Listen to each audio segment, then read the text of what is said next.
नमस्कार. आज आपण आईच्या हातची गावरान पद्धतीची पातोडीची रस्सा भाजी बनवणार आहोत. पातोडीची रस्सा भाजी बनवण्यासाठी इथे भाजलेला कांदा, खोबरं, अद्रक, लसूण, 2 हिरव्या मिरच्या, जिरे, धने सर्व भाजून घेतले आहे. तसेच थोडेसे तांदूळही भाजून घेतले. पातोड्या बनवण्यासाठी एका कढईमध्ये 1 चमचा तेल घ्यावं. त्यात जिरे, हिंग, लाल तिखट, हळद, मीठ याची फोडणी करावी. यामध्ये 1 कप पाणी घालावं. पाण्याला चांगली उकळी आल्यानंतर त्यात 1 कप पाण्यात कालवलेलं बेसन घालून त्याचा घट्टसर गोळा बनवून तो शिजवून घ्यावा. आता हा गोळा 2 मिनिटं झाकण ठेवून वाफ काढून घ्यावी.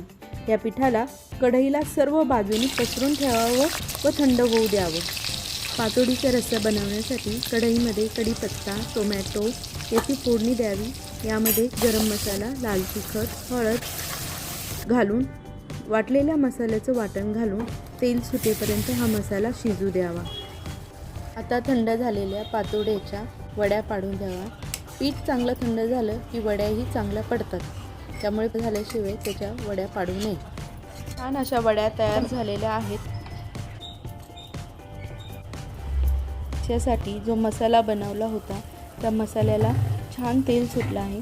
तेल सुटलं म्हणजे मसाला व्यवस्थित शिजला आहे. आता या मसाल्यामध्ये आपण गरम करून ठेवलेलं पाणी घालून घेणार आहोत. ते गरम पाणी यासाठी घालायचं की त्याने त्याची तरी जात नाही.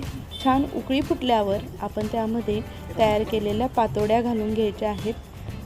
पातोड्या ह्या 2-3 मिनटं शिजवून घ्यायच्या. छान शिजल्यानंतर त्याला छान तवंग सुटला आहे. तयार केलेल्या पातोड्या अशाचही खूप छान लागतात आणि रश्श्याबरोबरही खूप छान लागतात. अशा प्रकारे आईच्या हातची झणझणीत पातोडीची भाजी तयार आहे. भात, भाकरी, पोळी कशाबरोबरही छान लागते. नक्की ट्राय करा.